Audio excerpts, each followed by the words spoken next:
ဆက်လက်ပြီးအစီအစဉ်ရဆရာမောင်စိန်ဝင်းပတိကုန်းရဲ့ဟောပြောမှုကိုနားဆင်ရမှာဖြစ်ပါတယ်ရှင်။ဆရာရဲ့ဟောပြောမှုမစတင်ခင်မှာဆရာရဲ့ကိုရေးထုတ်ပတ်တိအကျဉ်းအားအနည်းငယ်ဖတ်ကြားတင်ပြပါရစေရှင်။ဆရာကိုအဖဦးထွန်းကျွဲအမိတော်ကြီးတို့မှ1950ခုနှစ်မေလ10ရက်နေ့မှာပဲခူးတိုင်းပြည်ခရိုင်ပတိကုန်းမြို့မဲဇလီတိုင်းရွာမှာမွေးဖွားခဲ့ပါတယ်1965ခုနှစ်ဩဂုတ်လထုတ်ရုပ်ရှင်အောင်လံမဂ္ဂဇင်းမှာကြပြများရေးသားရင်းနဲ့စားပေလောကထဲသို့စတင်ရောက်ရှိခဲ့တာဖြစ်ပါတယ်ရှင်။အဲ့ဒီအချိန်ကမဂ္ဂဇင်းကြီးများဖြစ်တဲ့ရှုမဝသွေးတောင်မိုးဝေငွေတာရီစတဲ့မဂ္ဂဇင်းများမှာကြပြများရေးသားခဲ့ပါတယ်။ဆရာဟာစက်မှုတက္ကသိုလ်ကျောင်းသားဘဝမှာပဲကြပြများရေးသားခဲ့ရာနန္တာရွှေမုံနေစင်စင်းလမင်းစေစုတောကချေရလို့မြည်ရတဲ့ကြပြစာအုပ်၃အုပ်ထုတ်ဝေခဲ့ပြီးအပတ်စဉ်ထုတ်ဝေသည့်စက်မှုသတင်းစင်နဲ့စက်မှုတက္ကသိုလ်မဂ္ဂဇင်းများမှာအယ်ဒီတာအဖြစ်လဲဆောင်ရွက်ခဲ့ပါတယ်ရှင်1983ခုနှစ်မှာချွေရက်ပေပလဲညာရဲလို့အမည်ရတဲ့ဝတ္ထုဖြင့်လုံးချင်းလောကထဲသို့ဝင်ရောက်ခဲ့ပါတယ်။စက်မှုတက္ကသိုလ်မှဘွဲ့ရပြီးနောက်အင်ဂျင်နီယာအဖြစ်1988ခုနှစ်ထိတာဝန်ထမ်းဆောင်ခဲ့ပါတယ်။ဆရာရေးသားခဲ့တဲ့စာအုပ်များကတော့ချစ်သူဖတ်ဖို့ရေးတဲ့စာလို့မြည်ရတဲ့ကြပြအပါဝင်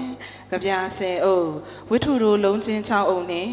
ကံကော်ရန်ကလွမ်းချင်းရှည်အပါဝင်လုံးချင်းဝတ္ထုပေါင်း90အုပ်ကျော်လက်ရွေးစင်ဝတ္ထုတို့ပေါင်းချုပ်တအုပ်တို့ကိုပုံနှိပ်ထုတ်ဝေခဲ့ပြီးဖြစ်ပါတယ်ရှင်။ဆရာရေးသားပြီးခဲ့တဲ့ဝတ္ထုတော်တော်များကိုလည်းယခုအချိန်မှာရုပ်ရှင်ဗီဒီယိုဇာတ်လမ်းများအဖြစ်အောင်မြင်စွာရိုက်ကူးတင်ဆက်နိုင်ပြီးဖြစ်တယ်လို့ဆရာရဲ့ကြပြများကိုလည်းအောင်မြင်ကြောကြားသောတေးသချင်းများအဖြစ်သို့ကူးပြောင်းအတန်လွှင့်နိုင်ခဲ့ပြီးဖြစ်ပါတယ်ရှင်။ဆရာဟာအရိနမစာပေမဂ္ဂဇင်းကိုဦးစီးထုတ်ဝေခဲ့ပြီးရွှေသမင်းမဂ္ဂဇင်းမှာလည်းကြပြအယ်ဒီတာအဖြစ်ဆောင်ရွက်ပေးခဲ့ပါသေးတယ်ရှင်။ဆရာဟာယခုခါမှာတော့စာပေရေးသားခြင်းဖြင့်အသက်မွေးဝမ်းကြောင်းပြုကာရန်ကုန်တိုင်းဒေသကြီးမရန်ကုန်မြို့နယ်အေဝမ်းချမ်းမှာနေထိုင်လျက်ရှိပါကြောင်းဆရာရဲ့ကိုရေးထုတ်ပတ်တိခြင်းအားဂုဏ်ယူစွာဖြင့်တင်ပြအပ်ပါတယ်ရှင်။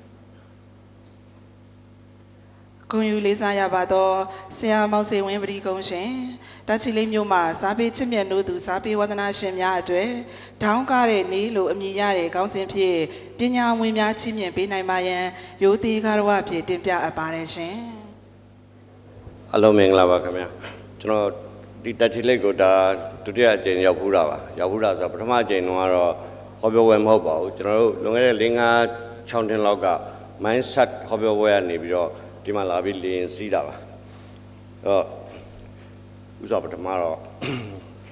ဟောပြောပွဲဖြစ်အောင်စီစဉ်ပေးတဲ့ပုဂ္ဂိုလ်များအားလုံးကျေးဇူးအထူးတင်ပါတယ်လို့ပြောကြပါရစေနေ့ကြွရောက်လာတဲ့စာချစ်သူများအားလုံးစိတ်ချမ်းသာခြင်းကိုယ်ကြီးကြာမှခြင်းနဲ့ထာဝရပြည့်စုံကြပါစေရှေ့ကဆရာတော်ဘုရားများလည်းဥတည်ပါတယ်ဖျားဆရာတော်များအားလုံးရေဘေးမိဘေးဘေးရန်နဲ့အသွယ်သွယ်မှကင်းဝေးပါစေလို့ဆုတောင်းပေးပါတယ်ဗျာတာပဇာနေနေအစောစောကဆရာတော်တွေအပြင်ဘက်ကိုထွက်တော့နည်းနည်းစိုးရင်စိတ်ဝင်သွားတယ်ဘာလို့ဆိုတော့မိုးရေရွာနေတော့မိုးရေထိကျွန်တော်တို့တာမန်လူတွေတကြံရင်းကိုရေကစားလို့ရှိရင်အေးမိတာလောက်နှာစီးတာလောက်ချောင်းဆိုးတာလောက်ပဲဆရာတော်များကြတော့ရေနဲ့ပက်ခံလိုက်ရတာမိတွေထတောက်သွားတယ်ကျွန်တော်တို့နိုင်ငံကလည်းထူးထူးဆန်းဆန်းနေတော်တော်ဖြစ်တာနော်မျက်ရည်ယိုဖို့လှုပ်ထားတဲ့မျက်ရည်ယိုဘုံကလည်းပဲမိတွေထလောင်လို့လောင်းတော်အထူးထူးဆန်းဆန်းနေဖြစ်တာဘယ်လိုပညာတွေနဲ့ဘယ်လိုလုံးမှန်းတော့မသိဘူးဒီနေ့ကျွန်တော်ဟောပြောပွဲမှာကျွန်တော်တို့က4ယောက်ပွဲဆိုရင်အလွန်ကြောက်ပါတယ်ဒီနေ့4ယောက်ပွဲပါ4ယောက်ပွဲဆိုတော့ဘာလို့ကြောက်လဲဆိုတော့ကျွန်တော်တို့ကနောက်ဆုံးမှရှိတဲ့နောက်ဆုံးကဟောရတဲ့ဆရာအတွက်သူ့အတွက်အချိန်ကိုကျွန်တော်တို့ကအတိအကျနဲ့တွက်ပြီးတော့ကျွန်တော်တို့ကလုပ်ပေးရပါတယ်အဲ့တော့ပြောချင်သလောက်เนาะကျွန်တော်တို့စိတ်ထဲမှာရှိသလောက်ပြောခွင့်မရပါဘူးအဲ့တော့ဒီနေ့ပြောမှဆိုလို့ရှိရင်တော့6ထုတ်လို့နဲ့ကျွန်တော်နဲ့ရန်ကုန်လေစိတ်ကို9နာရီမှရောက်ပါတယ်လင်က10နာရီခွဲ7နာရီထွက်မယ်ဆိုလို့သူတမတ်ချိန်နဲ့2နာရီစောပြီးတော့ကျွန်တော်တို့9နာရီခွဲရောက်ပါတယ်ဒါပေမဲ့မြန်မာပြည်ကလေရင်များရဲ့ထုံးစံအတိုင်းသူ2နာရီခွဲမှထွက်ပါတယ်အဲ့တော့ အဲ့တော့မနေ့ဖြန်လဲအဲ့ထုံးစံအတိုင်းပဲတဲ့2 နာရီကျော်မှထွက်မယ်တဲ့ကိုသတင်းရထားတယ်အဲ့တော့ပြောချင်တာကျန်တဲ့ကျွန်တော်နဲ့မနေ့စာတနက်ငတ်သွားပါတယ်နော်တနက်ရှော့စားလိုက်တာပေါ့တနက်ရှော့စားလိုက်ပါတယ်ကျွန်တော်အဲ့တော့ကျွန်တော်ကဘာပြောချင်တာလဲဆိုတော့အဲ့တနက်ကိစ္စလေးနည်းနည်းပြောချင်လို့တက်တဲ့ဆိုင်တိုင်းဒီတနက်ကိစ္စခေါင်းထဲဝင်လာတယ်ဗျဝင်လာတော့ဇန်နဝါရီလ23ရက်နေ့ဗျဇန်နဝါရီ23ရက်နေ့ကမမတ်ရအဲ့ဒီတုန်းကလေကျွန်တော်တို့သမင်းတနက်ငတ်ပါတယ်အဲ့ဘာလို့ငတ်လဲဆိုတော့ကျွန်တော်ရဲ့ဗျဒီဆရာဥဖုံးပါတယ်ဆရာဥဖုံးရဲ့နောက်ဆရာမဆန်းဆန်းနွဲ့တာရောက်ဒီရဲ့ကျွန်တော်ဆန်းဆန်းနွဲ့ sorry နုနုအင်းဝရဲ့ကျွန်တော်တို့3ယောက်မြဝတီမှာသွားပြီးဟောပါတယ်အတော့ဟောတော့မြဝတီဆိုတော့ဗျတို့ချုပ်ပြီးပြောလို့ရှိရင်အလုံးသိတယ်တန်သွားလိုက်ရတော်ခက်တယ်ဗျတော်တော်ခက်တယ်ဆိုတော့ဒေါနတောင်တန်းညို့ဗျတက်တာဗျတက်တော့အတက်တလန်းအဆင်းတလန်းဗျတက်တဲ့နေ့ကိုအတက်ကားယူပဲဆင်းတဲ့နေ့ကိုအဆင်းကားယူပဲအဲ့တော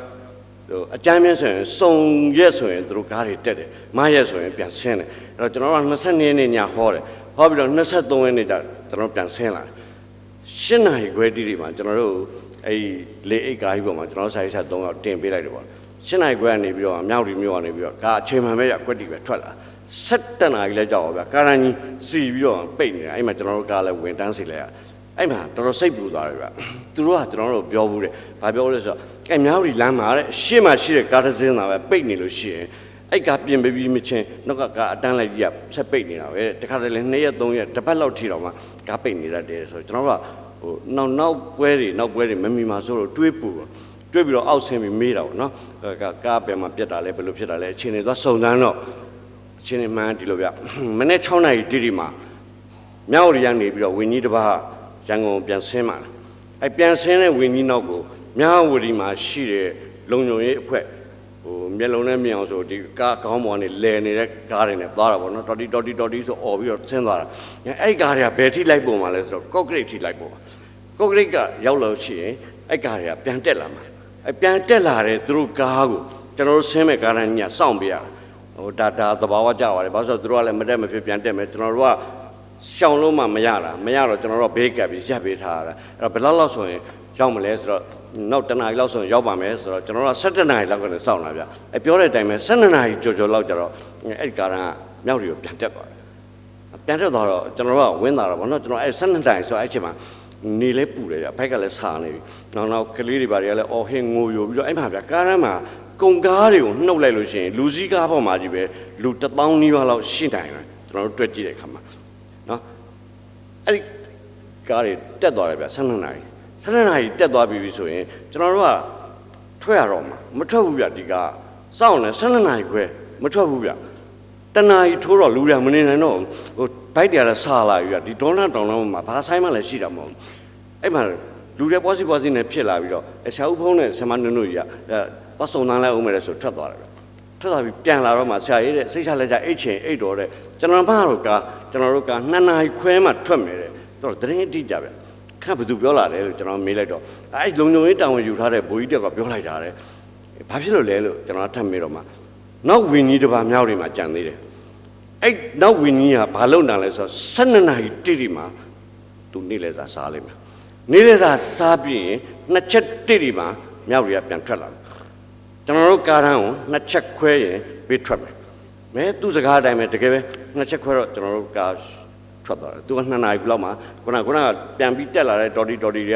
ကသူ့နောက်ကိုပြန်ပါသွားတာဗျပြန်ပါသွားတော့ကျွန်တော်က2 ချက်ခွဲထွက်တော့2 ချက်ခွဲထွက်တော့ဘာပြဿနာတက်လဲဆိုတော့အဲ့ဒီကျွန်တော်တို့စီးနေတဲ့ကားကရန်ကုန်ည7 နာရီရောက်အောင်မယ်ကားဗျအဲ့ဒီကော့ဂရိတ်ကိုရောက်တော့7 နာရီခွဲသွားပြီ7 နာရီခွဲတော့ပြဿနာကော့ဂရိတ်ကအလွန်မှာရှိတဲ့တရားတစ်စင်းကည7 နာရီဆိုပိတ်ဘယ်ကားမှဖြတ်လို့မရတော့များတဲ့အတွက်ခီးတဲ့1000လောက်ကော့ဂရိတ်မှာတောင်းတင်တယ်ပတ်စံရှိတဲ့လူတက်ခုကန်သွားရင်ထမင်းဝယ်စားပတ်စံမရှိရင်အငတ်ခံကျုံရနေမှာအဲ့ဒါ23 ရက်နေ့ကဖြစ်ခဲ့တာ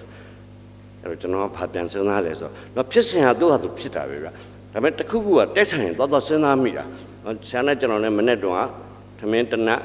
ငတ်ခံလိုက်တယ်အဲ့တော့လယ်သမားတွေတန်တရားအကျွေးမပါခြင်းထမင်းတနတ်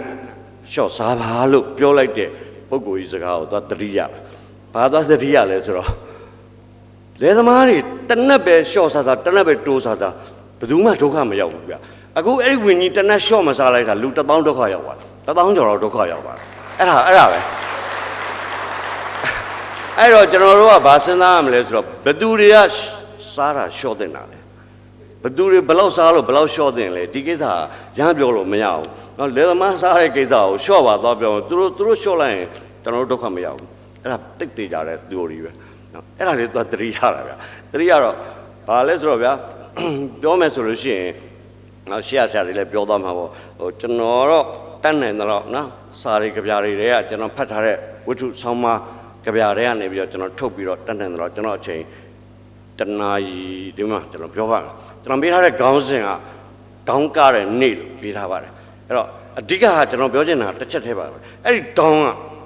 ဘာလုပ်တယ်ဒါစဉ်းစားကြည့်ဒေါင်းကအလုပ်အဓိက2ခုပဲလုပ်တယ်တစ်ခုကခွတ်တယ်နောက်တစ်ခုကကတယ်အဲ့တော့အဲ့ဒီခွတ်ချင်းနဲ့ကချင်းဘယ်ချိန်မှာလုပ်တယ်လဲထပ်စဉ်းစားရင်မှောင်နေတဲ့အချိန်ခက်ကာလမကောင်းတဲ့အချိန်ရန်သူရှိတဲ့အချိန်မှာဒေါင်းတွေခွတ်ပါတယ်ခက်ကာလငြိမ်းချမ်းသွားတဲ့အချိန်တာယာအေးချမ်းသွားတဲ့အချိန်မှာအဲ့ဒီဒေါင်းတွေကပါလိမ့်မယ်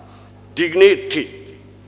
ဒေါင်းတွေမကနိုင်သေးပါဘူးခွတ်နေရတော့မှပြဿနာရရနဲ့ခွတ်ဒေါင်းတွေဖြစ်နေတော့မယ်အဲ့ဒီဒေါင်းတွေဘယ်နှစ်ကမှလ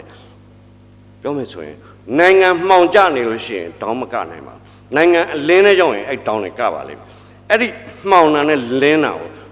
ကျွန်တော်တို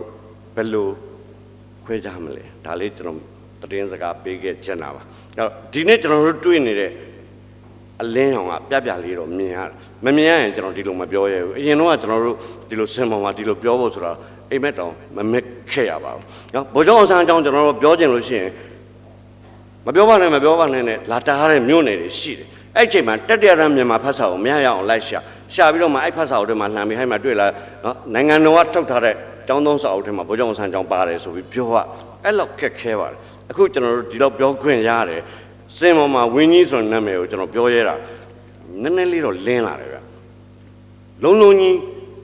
ကျွန်တော်တို့ကြုံခဲ့တဲ့250လောက်တော့မမှောင်တော့နည်းနည်းလေးလင်းလာအဲ့ဒီမှာတစ်ခုပဲရှိတယ်ကျွန်တော်ကလင်းမိကွာဆိုအတင်းကြိုလို့တော့မရဘူးဗျအာယုံနဲ့စီးစာအယောင်ချင်းတူပဲအယောင်ကိုကြည့်ပြီးအဲ့ဒါအာယုံလားအဲ့ဒါစီးစာလားဘယ်သူမှပြောလို့မရဘူးအချိန်ဆောင်ကြည့်လိုက်ပါအဲ့ချိန်မှာအာယုံဆိုရင်တဖြည်းဖြည်းတက်ပြီးပိုလင်းလာလိမ့်မယ်စီးစာဆိုရင်နေတဖြည်းဖြည်းဝင်ပြီးပိုမှောင်သွားလိမ့်မယ်အဲ့ဒီကြမှာကျွန်တော်တို့ရတဲ့အလင်းရောင်ဟာအာယုံလားစီးစာလားကွဲလို့ခွဲလို့ရနိုင်ပါလိမ့်မယ်ဒီကနေ့ကျွန်တော်တို့ရနေတဲ့အလင်းရောင်ဟာအဲ့ဒီအာယုံစီးစာမကွဲပြားတဲ့အလင်းရောင်အောက်မှာကျွန်တော်ရောက်နေပါကျွန်တော်တယောက်တည်းသဘောထားပါအဲ့တော့ကောင်းပြီအဲ့လိုစိတ်ထဲမှာ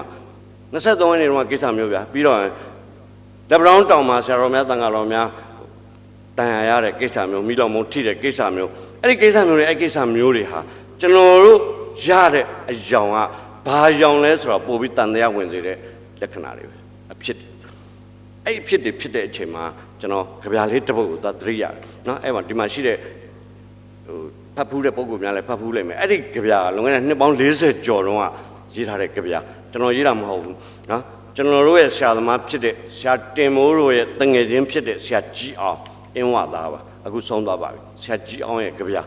ပြကိုလည်းကျွန်တော်အလှမရပါဘူးဘာဖြစ်လို့လဲဆိုတော့ပြန်ရှာတော့တွေ့ပါလိမ့်မယ်အဲ့တို့တန်တရားတွေဝင်တဲ့အချိန်မှာအဲ့ဒီကြပြကိုကျွန်တော်ပြန်ပြီးသတိရတာဘာလို့ပြောချင်တာလဲဆိုတော့အနုပညာပစ္စည်းတစ်ခုတည်းပတ်သက်အနုပညာပစ္စည်းဆိုတာကျွန်တော်တို့ရသစာပေအဲ့ရသစာပေဟာတဲ့တခုခုကိုကြုံတဲ့အချိန်မှာရင်ထဲမှာနှလုံးသားထဲမှာသာရောက်နေဘယ်တော့မှပြန်မထွက်ဘူးအလင်းသိတယ်လို့အဲ့ဒါကိုပြန်ပြီးသတိရနေတတ်တယ်စဉ်းစားတတ်တယ်ဆိုတာအဲ့ဒါလေးကျွန်တော်ဥပမာပြခြင်းတော့အခုကျွန်တော်တန်တရားတွေရှိတဲ့အချိန်မှာအဲ့ကြပြကိုသတိရအဲ့ကြပြရဲ့ခေါင်းစဉ်ကပန်းလှေတဲ့အဲ့ပန်းလှေဆိုတာအတိအကျမဟုတ်ဘူးပန်းလှေရဲ့ရှေ့မှာရွာလန်းကပန်းလှေတို့ရွာထိပ်ကပန်းလှေတို့တခုခုပါတယ်ကျွန်တော်မမှတ်မိတော့အထက်အကြောင်းအရာကိုကျွန်တော်ပြောပြမယ်နော်ကျွန်တော် sharing လုပ်ပေးပါမယ်ပြန်ခံစားကြည့်ပါအဲ့တော့တန်ခါးစေကြီးတယောက်ကအဲ့လှေတစ်စင်းနဲ့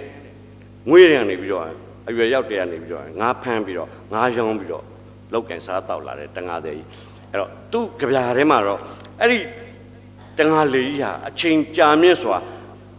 သူ့ဝမ်းပိုက်ထဲမှာငါးတွေနဲ့ပြပြနေတဲ့လှေကြီးတဲ့အဲ့တော့ကျွန်တော်တို့ကစဉ်းစားကောင်းအောင်နော်ကျွန်တော်တို့အဲ့မှာ အနုပညာပစ္စည်းတစ်ခုမှာ portrait license ဆိုတာရှိတယ်ဗျစဉ်းစားခွင့် license ဆိုတာရှိတယ်နော်အဲ့ license ရနော်ကျွန်တော်တို့စဉ်းစားကောင်းအောင်နှစ်90လို့စဉ်းစားကြည့်လိုက်နှစ်ပေါင်း90ကျွန်တော်တို့အဲ့တန်ငါလေကြီးနဲ့ငါဖမ်းလာတာပေါ့တန်ငါတဲ့တယောက်ကငါဖမ်းတာမနေ့မိုးလင်းနဲ့ချောင်းနဲ့သွားတယ်မြောင်းနဲ့သွားတယ်ငါးတွေဖမ်းတယ်ငါးတွေလှီပေါ်မှာတင်တယ်နောက်ညပြန်အိတ်တယ်မနေ့မိုးလင်းတော့ဈေးသွားရောင်းတယ်ပြီးတော့ပြန်ထွက်ပြီးငါးတွေဖမ်းတယ်ပြောချင်တာကအဲ့နှစ်90လုံးလုံးအဲ့ဒီတန်ငါလေဝမ်းထဲမှာငါးတွေပြည့်နေငါးတွေရှိ90လောက်လဲကြာအောင်အဲ့တန်ငါလေကြီးကစုပ်ပြတ်ပေါက်ပြဲပြီးတော့ဗျာသုံးမရတော့အဲ့တန်ငါလေကြီးကသုံးမရတဲ့လေခြံထဲမထားဘူးကရှုပ်တယ်ဆိုပြီးတော့ရွာရိတ်သွားပြစ်လိုက်တာဗျအဲ့ရွာရိတ်သွားပြစ်တဲ့လေအပြက်ကြီးအစုပ်ကြီးကိုရွာသားတယောက်ကဘာသွားလုပ်လဲဆိုတော့အဲ့လေကြီးထဲမှာမြေကြီးတွေလိုက်ဖို့မြေကြီးတွေဖို့နေအောင်နောက်ရွာသားတယောက်ကတွေ့တော့မင်းဘာယူးနာလဲပေါ့ပိုင်းရှင်တော်မလို့ကျွန်တော်တို့စွန့်ပြစ်ထားတာမင်းဘာလို့မြေကြီးတွေဖို့တာလဲဆိုတော့မှ तू ကဘာပြောလဲဆိုတော့မင်းတို့တနေ့တန်ငါစေတနာကိုနားလေလာလိမ့်မယ်တဲ့ပထမဦးဆုံးမင်းတို့တစ်သက်လုံးတန်ငါလေးနဲ့ခေါ်လာတဲ့ဒီလေကြီးနောက်တစ်ချိန်မှာနာမည်ပြောင်းစီရမယ်ငါနာမည်ပြောင်းပြမယ်ဆိုတော့မေးတဲ့ရွာသားကလည်းမင်းယူနေလားပေါ့ဘာလို့မလို့လဲဆိုတော့မပြောဘူးလို့လည်းမြေကြီးတွေသူ့ဖို့နောက်နေ့ကျအဲ့ဖို့ပြီးသားမြေကြီးတွေကိုရေလောင်းပြန်ပြုတ်ပြင်းနောက်တော့မှမေးတော့မှမင်းဘာလို့မလို့လဲဆိုတော့ပန်းဆိုင်မလို့တဲ့ပန်းဆိုင်ချင်လေအဲ့လေကြီးမင်းအနေနဲ့ယူဆိုင်ပါဆိုတော့မဟုတ်ဘူးတဲ့ငါနောက်မှရှင်းပြမယ်ဆိုပြီးတော့ပန်းမင်းနေဆိုင်တယ်ဆိုင်ပြီးတော့နောက်နာမည်ပြောင်းရမယ်ဆိုလို့ဟဲ့မင်းပန်းဆိုင်တယ်နဲ့နာမည်ပြောင်းတာပါဆိုင်ဆိုမင်းတို့တစ်သလုံးတငါလေလို့ခေါ်လာတဲ့အဲ့လေကြီးငါပန်းမင်းနေဆိုင်လို့ပန်းနေပွင့်ရင်အဲ့ဒါပန်းလေဖြစ်သွားစေရမယ်တငါလေးကနေပန်းလေးဖြစ်အောင်ငါပြောင်းပြမယ်ဆိုပြီးတော့သူကပန်းမင်းပန်းအမွေးအင်တန်အနံပြင်းတဲ့ပန်းပေါ့ဗျာဥပမာဗျာစိတ်ကူးတဲ့စဉ်းစားကြည့်ပေါ့ညမွေးပန်းလို့ပန်းမျိုးနှင်းစီပန်းလို့ပန်းလို့စပယ်လို့ပန်းမျိုးအဲ့ပန်းမင်းတွေသူကစိုက်ပြီးရေလောင်းပေါင်းတဲ့ပန်းမင်းတွေကဖြစ်လာတော့ဗျာဖြစ်ထွန်းလာတဲ့အခါကျတော့မှရွာသားတွေဟဲ့ကောင်ပန်းတွေကတော့ဖြစ်လာပြီမင်းကဘာဖြစ်လို့မင်းအိမ်ထဲမှာမင်းမစိုက်တာလဲဆိုမှသူကဘာပြောလဲဆိုတော့ငါအိမ်ထဲမှာစိုက်ရင်ငါတယောက်တည်းပဲပန်းနံကိုရမှာပေါ့တဲ့ဒီပန်းမင်းတွေကိုရွာထိပ်မှာငါစိုက်လိုက်တာတောင်လေးတုတ်လိုက်လို့မင်းတို့ရွာမှာတောင်လေးဖြတ်သွားလို့ရှိရင်လေမင်းတို့တရွာလုံးဒီပန်းနံတွေကိုရမယ်ဆောင်းနှင်းကြလို့ရှိရင်မြောက်တွေဖြူလိုက်လို့ရှိရင်လေမြောက်တွေနဲ့အတူတူဒီပန်းနံတွေမင်းတို့တရွာလုံးခံစားရမယ်ငါအဲ့စင်တာနဲ့လှုပ်တာပြောတော့ရွာသားတွေကအေးဟုတ်တာပေါ့နော်ဒါပေမဲ့ပထမဆုံးတစ်ချက်အဲ့ပန်းမင်းတွေစပြီးတော့ရှင်တန်လာတဲ့အချိန်စပြီးတော့သူပထမဆုံးတစ်ချက်ယူရချက်အောင်မြင်တယ်အဲ့ဒီလေကြီးကတန်ငါလေကြီးဆိုတော့တရွာသားလုံးနာမည်ပျောက်သွားတယ်ပန်းလေပဲရွာသားတွေကခေါ်တာငါဈေးကပြန်လာလို့ရှိရင်ငါပန်းလေနာလာဆောက်နောက်မင်းနဲ့ငါနဲ့ပန်းလေနာမှာတွေ့ပြီးတော့မှထတော်သွားမယ်ဘာညာဒီလိုချင်းလို့ရှိရင်ပန်းလေဆိုတာဖြစ်သွားပြီတန်ငါလေလို့ဘယ်သူမှမခေါ်တော့အဲ့မဲ့ပန်းမင်းတွေကပေါက်နေတနေ့တခြားအဲ့ပန်းမင်းတွေကကြီးထွားရှင်တန်ပြီးအဖူးတွေအပွင့်တွေပွင့်လာပြီကြာပွင့်လာတဲ့အချိန်မှာရွာသားတွေကသူပြောတဲ့စကားကိုသတိရတာဟာပန်းတွေပွင့်လာပြီနော်တောင်တွေတိုက်လိုက်လို့ရှိရင်ငါတို့ရွာတော့ပန်းနံနေတော့လွှမ်းခြုံပြီးတော့တခါတည်းရွာလုံးဝင်းနေတော့မှာပဲတောင်တွေတိုက်တယ်ဘာနံမှမရဘူးလေတောင်မသိလို့ထင်တယ်ကွာဆောင်းတွင်းဆောင်းလိုက်မယ်ဆိုတော့ဆောင်းတွင်းမြောက်လေကတုတ်တယ်ဘာနံမှမရဘူးဒီကောင်ပန်းလေတွေမှာပန်းပွင့်နေပွင့်နေမြင်တာနဲ့ဘာလို့ပန်းနံနေမရတာလဲဆိုရွာသားတချို့ကသွားစူးစမ်းတော့မှတရားခံအောင်သွားတွေ့တာအဲ့ဒီတရားခံကဘာလဲဆိုတော့အဲ့ဒီလေကနှစ်ပေါင်း90လောက်ငါးညှိနှံ့နေနဲ့ဖုံးလွှမ်းနေတဲ့လေအဲ့ဒီလေရဲ့ထွက်တဲ့ငါးညှိနှံ့ကိုပန်းနံဟာမကြော်နိုင်ပါဘူးမလွှမ်းနိုင်ပါဘူးအဲ့ဒါကြပြပဲအဲ့ဒါစဉ်းစားကြည့်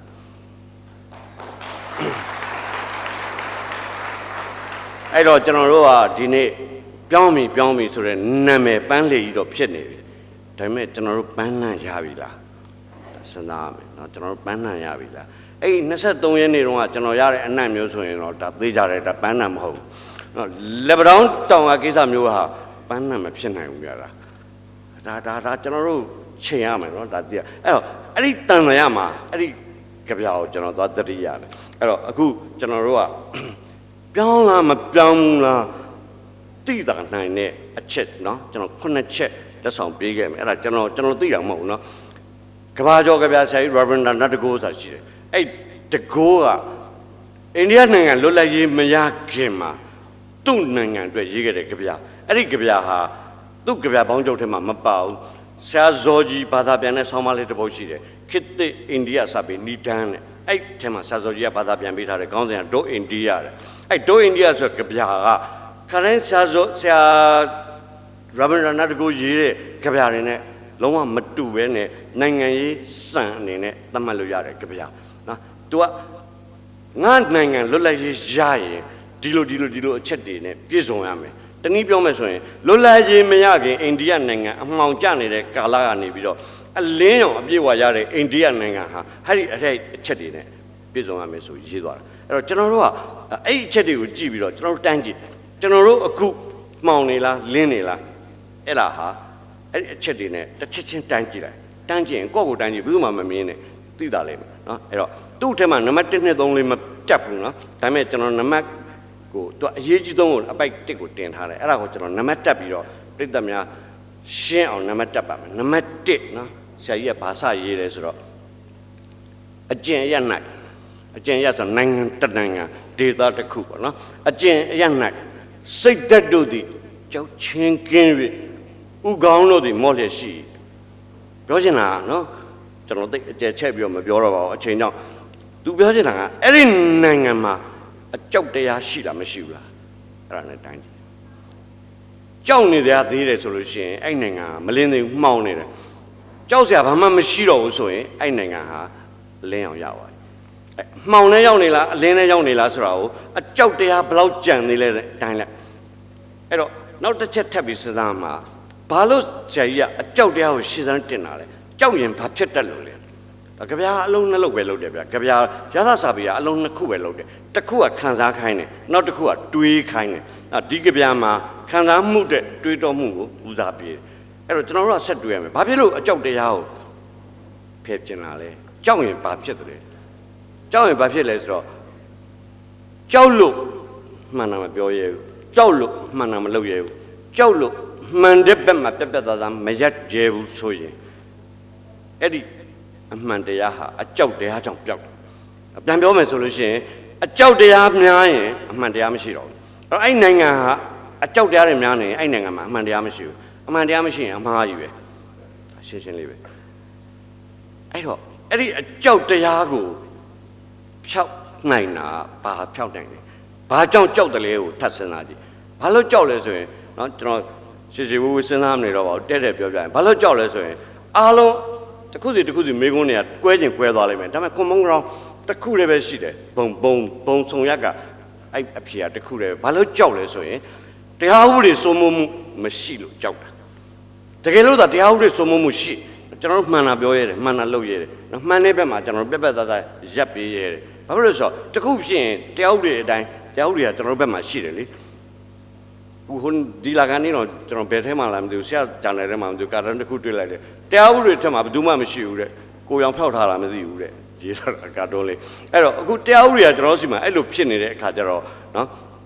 ်အကြောက်တရားတွေများတယ်အကြောက်တရားများရင်အမှန်တရားမရှိဘူးအဲ့တော့နိုင်ငံတနိုင်ငံမှောင်လားလင်းလားသိကြရင်နံပါတ်1အထင်ရှားဆုံးပေတံဟာအကြောက်တရားရှိတာမရှိဘူးလားအဲ့ဒါနဲ့တိုင်းပါတယ်နော်နံပါတ်2ကဒုတိယပေတံကိုကျွန်တော်ဆက်ပြောပါမယ်အကျင့်ရ၌ပညာအယောင်သည်လွတ်လပ်စွာထွန်းပြောင်လျက်ရှိအဲ့နိုင်ငံတနိုင်ငံမှောင်လားလင်းလားသိကြရင်နဲ့အဲ့နိုင်ငံကကလေးတွေအဲ့နိုင်ငံကလူငယ်တွေပညာရေးမှာဘယ်လောက်အားပေးမှုခံရလဲကလေးတွေရဲ့ပညာရေးဒီလူငယ်တွေရဲ့ပညာရေးကိုနိုင်ငံတော်ဟာဘယ်လောက်ဂရုစိုက်လဲဘယ်လောက်အားပေးလဲအဲ့ဒါဟာအဲ့ဒီနိုင်ငံမှောင်လားလင်းလားကိုသိတာနိုင်တဲ့အချက်ပဲအဲ့တော့ကျွန်တော်ဥပမာအနေနဲ့တစ်ခုကျွန်တော်ထုတ်ပြောပြမယ်အဲ့ဒါဟာဟိုလွန်ခဲ့တဲ့နှစ်200လောက်ကပေါ့နော်1800ထင်တယ်ဗျ1800ခုလောက်ကအမေရိကန်နိုင်ငံမှာတတိယသမ္မတ Thomas Jefferson ဆိုတာတက်တယ်အဲ့ Thomas Jefferson ကဘာဖြစ်လို့နိုင်ငံရေးလောကထဲရောက်လာလဲဆိုတော့ तू ကအမေရိကန်နိုင်ငံလွတ်လပ်ရေးရပြီးကစားမှာလွတ်လပ်ရေးကြီးညာစတန်းကို तू ဦးစီးပြီးရေးတာဦးစီးပြီးရေးလိုက်တဲ့ခါမှာအဲ့ကြီးညာစတန်းကြီးအရန်ကောင်းလုံးကြီးလို့ကဘာကျော်သွားတယ်ကဘာကျော်သွားတဲ့အခါကျတော့မှသူ့ကို तू နေတဲ့ပြည်နယ်ကဗာဂျီးနီးယားပြည်နယ်ဗျအဲ့ပြည်နယ်ကနေပြီးတော့သူ့ကိုအမတ်ဖြစ်တင်မြောက်လိုက်တယ်အမတ်ဖြစ်တင်မြောက်လိုက်တော့အဲ့ဒီမီလီယံနာတထေးကြီးနော်မီလီယံနာကြီးတန်းကျွယ်တထေးကြီးဂျက်ဖာဆန်ဟာအမတ်ဘဝနဲ့သမ္မတဖြစ်သွားတယ်တတိယအကြိမ်မြောက်သမ္မတသူကြိုက်လုံးလုံးနောက်တစ်ခါထပ်ပြီး4နှစ်ထပ်ပြီးရွေးတယ်10နှစ်တိသူသမ္မတလုပ်တယ်အဲ့သူသမ္မတလုပ်တဲ့အချိန်မှာအဓိကထားပြီးတော့သူလုပ်ခဲ့တာဗာလဲဆိုတော့ပညာရေးဘာဖြစ်လို့လဲဆိုတော့သူစဉ်းစားပုံကနော်ငါတို့နိုင်ငံဟာလွတ်လပ်ရေးရပြီးကစားပဲရှိသေးတယ်အဲ့တော့ငါတို့နိုင်ငံတနေ့အခုမှောင်နေတဲ့အချိန်ကနေပြီးတော့အလင်းနဲ့ရောက်ဖို့ဆိုရင်ကလေးတွေပညာတတ်ဖို့လိုတယ်လူငယ်တွေပညာရေးကိုအားပေးဖို့လိုတယ်ဆိုပြီးတော့အဲ့ဒီသမ္မတကြီးဂျက်ဖာဆန်ကပညာရေးကိုပညာရေးဆိုနံပါတ်1ပူဇော်ပေးပြီးလုပ်တယ်အဲ့လုပ်တဲ့ခံမှာဘာအဓိကပြဿနာတက်လဲဆိုတော့နိုင်ငံကအခုလိုမချမ်းသာသေးဘူးစဉ်းစားရေးပဲဖြစ်တော့ထားပါတော့သူကဥပမာပညာရေးအတွက်ဘတ်ဂျက်10 သန်းတောင်းတယ်ဆိုလို့ရှိရင်လွှတ်တော်ကနေ1 သန်းပဲထည့်ပြ9 သန်းလိုတယ် အဲ့လိုတဲ့ကိုတန်းကိုသူနောက်တစ်နှစ်ကိုမဆောင်ဘူးမဆောင်မနဲ့ဘာလုပ်လဲဆိုတော့သူရှိတဲ့ပတ်စံနဲ့လုံးရင်လုံးမလုံးရင်လည်းအဲ့ဟာကဟိုသူနဲ့ခက်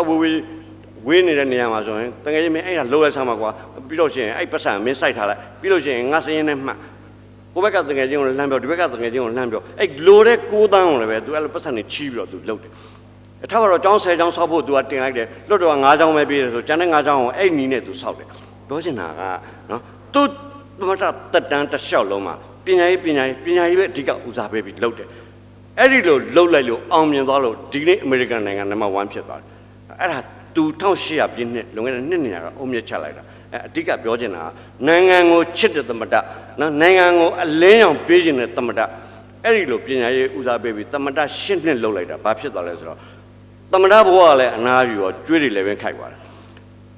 ်အဲ့ဒီချိန်မှာစိုက်ထားတဲ့ခုနသူ့တငယ်ချင်းမီလီယံနာတွေကလာတောင်းပြီလေမင်းခုနေတော့ဟိုကျောင်းဆောက်ခိုင်းတာလေဟိုကလောက်ခိုင်းတာလေအဲ့ဒီအတွက်ပတ်စံတွေဒီမှာဘလောက်မင်းဆက်တော့ဆိုတော့ तू ကဘာဆမလဲဆိုတော့ तू တက်ထဲမှာပတ်စံမရှိတဲ့ခါမှာ तू ပိုင်ခဲ့တဲ့မီလီယံနာဘွားကပိုင်ခဲ့တဲ့ပစ္စည်းတွေရောင်းဆက်တယ်အဲ့ဒီမှာ तू နေတဲ့တကယ်တန်းကျွယ်တတိပြောင်းနေတဲ့နော် तू ပိုင်ဆိုင်မှုရှိတဲ့အိမ်ကြီးခြံနဲ့ဝင်းနဲ့အဲ့ဒါကိုရောင်းပြီးကျွေးဆက်ပလိုက်အဲ့မှာကျွေးကြည့်ပါအဲ့တစ်ချက်စဉ်းစားကြည့်နော်နိုင်ငံကိုချစ်တဲ့သမထ10နှစ်လောက်တာအိမ်ပြုတ်တယ်နိုင်ငံကိုမချစ်တဲ့သူတွေရဲ့တိုင်းပြည်မှာညွန်ကျုပ်လောက်ဆို9လုံး10လုံးပိုင်နေအေးဒါရှင်းလေးပဲအဲ့တော့အဲ့နိုင်ငံတနေ့ကြလို့ရှိရင်ခုနကအိမ်ပြုတ်သွားတဲ့သမထရဲ့နိုင်ငံဟာနံပါတ်1ဖြစ်သွားတယ်နော်9လုံးကနေ10လုံးအထိပိုင်တဲ့နိုင်ငံကလူတွေဘာဖြစ်နေလဲဒါရှင်းလေးပဲ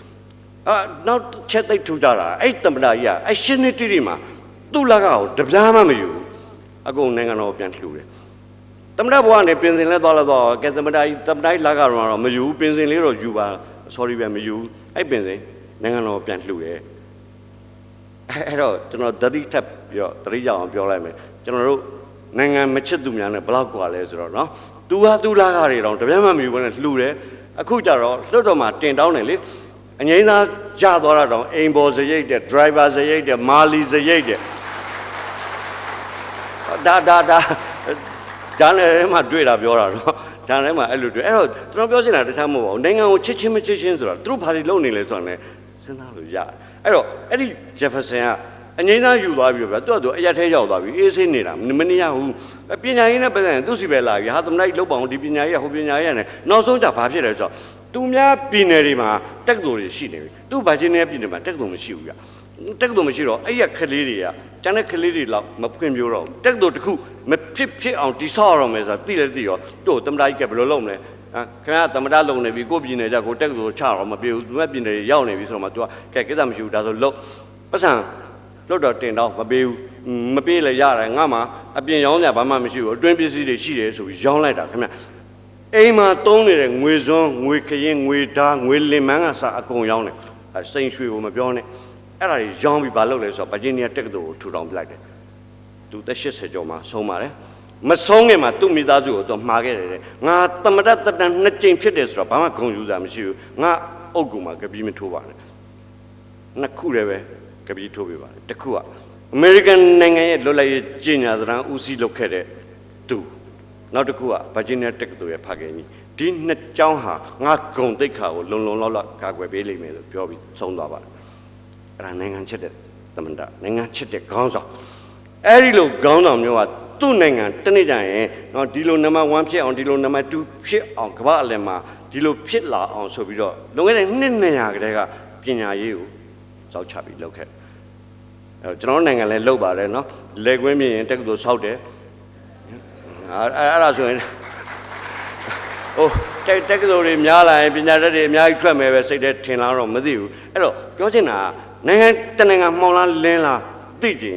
်ပညာရေးနဲ့တိုင်းနိုင်တယ်အဲ့တော့ကြုံလို့တခုတော့ပြောပြအောင်မယ်ကျွန်တော်ပြောရင်ခေါင်းနဲ့ဝင်လာလွန်ခဲ့တဲ့အခုတိတ်မကြသေးဘူးနော်၄-၅ လလောက်ကမှအဲ့ဒါကိုဟင်းလက်နဲ့ကျွန်တော်လည်းဟောပြောပွဲတစ်ဝက်မှာဆုံတော့ကိုဟင်းလက်ပြောတာကိုသူ့ကိုကျွန်တော်ပြောတယ်ကိုဟင်းလက်ကျွန်တော်ယူပြောမယ်ဆိုခွင့်တောင်းပြီးကျွန်တော်ပြောမှာကိုဟင်းလက်ဘာပြောလဲဆိုတော့သူ့အတွေ့အကြုံလေး UNICEF ကနိုင်ငံသားတွေလာတယ်လာပြီးတော့ကျွန်တော်တို့ရန်ကုန်ရဲ့တစ်ဖက်ချမ်းတော့ကျင်းမနိုင်ဟိုဘက်တစ်ဖက်ချမ်းဆိုလည်းပဲရွာလေးတွေအရန်ဆင်းရဲတယ်ပြီးတော့ဒလဟိုဘက်ခက်လန်းလန်းမှာလည်းအရန်ဆင်းတဲ့ရွာလေးတွေရှိတယ်အဲ့ရွာလေးတွေကမူလာတန်းကျောင်းလေးတွေကိုသွားပြီးတော့ UNICEF ကဖနက်စင်သွားလှူတာဗျဖနက်စင်လေးကအရန်လာတယ်အဓိကရွယ်ချက်ကတော့ဗျာကလေးတွေဖနက်ကိုတာတာနာနာကြောင်းကန်းတွေကိုစီးမသွားဘဲနဲ့ကြောင်းကန်းရဲ့အဝမှာဖနက်ကလေးတွေတင်ထားကြောင်းကန်းထဲကနေထွက်တော့မှဖနက်စီးပြီးပြန်သွားဒါမှမဟုတ်ရင်ကြောင်းကန်းထဲမှာဖနက်ကပါလာတဲ့အညစ်အကြေးတွေပါတယ်နဲ့ကြားမရေးတွေပါတယ်ထိခိုက်မှာဗျာအဲ့လိုရည်ရွယ်ချက်ကောင်းနေကြောင်းနော်ဒီဖနက်စင်လေးတွေကိုလှူပါတယ်ဆိုတော့ရှင်းလင်းပြီးတော့ဖနက်စင်တွေလှူခဲ့တာဗျာလှူပြီးတော့တလားလဲကြာလဲကြာအောင်အဲ့မှာကိုဟင်းလက်ကအဖွဲ့ဝင်ပါတယ်ကိုဟင်းလက်လိုက်သွားတယ်သူပြန်ဆက်တယ်ငါတို့ဖနက်တွေကိုဖနက်စင်လေးတွေကိုဘယ်လိုသုံးလဲဆိုလိုက်ဆက်တာအတူချုပ်ပြီးပြောမယ်ဆိုရင်လှူသမျှကြောင်းတန်းကဝင်လိုက်တာနဲ့ဖနက်စင်မတွေ့ဘူးဖနက်စင်ဆိုတာကဟိုအပြင်ဘက်မှာမြင်သာတဲ့နေရာမှာနော်အခန်းပြင်ဘက်ကျောင်းအဝင်မှာရှိရမှာဖနက်စင်တစ်စင်းမှမရှိဘူးမရှိတော့ကျောင်းထဲဝင်စစ်တယ်လူတွေလည်းဒေါသထွက်တာဟာငါတို့ကကလေးတွေဖနက်စင်လောက်ထားတာဒီဖနက်စင်ကိုရောင်းစားပြစ်လားကျောင်းကြီးတွေကဘာလောက်တာလဲဘလို့လဲသုံးသားလောက်လဲအဲ့တန်တဲ့တွေနဲ့ကျောင်းကြီးရုံငန်းနဲ့ဝင်လာကျောင်းကြီးရုံငန်းနဲ့ဝင်တော့မှအမျိုးမျိုးတွေ့ရတယ်တချို့ကျောင်းကြီးတွေကအဲ့ဖနက်စင်ပေါ်မှာဆင်းနုတင်ပြီးတော့ဖျားပန်းအောင်ထိုးပြီးတော့ကြော့တချို့ဆံမကြီးတွေကြတော့အဲ့ဖနက်စင်ပေါ်မှာစာအုပ်တွေတင်ပြီးစာအုပ်ဆင်လုပ်လိုက်တယ်လုပ်တဲ့တော့လူတဲ့ UNICEF ကလူတွေကဒေါသထွက်တယ်ဟာခင်ဗျားတို့ဘာလို့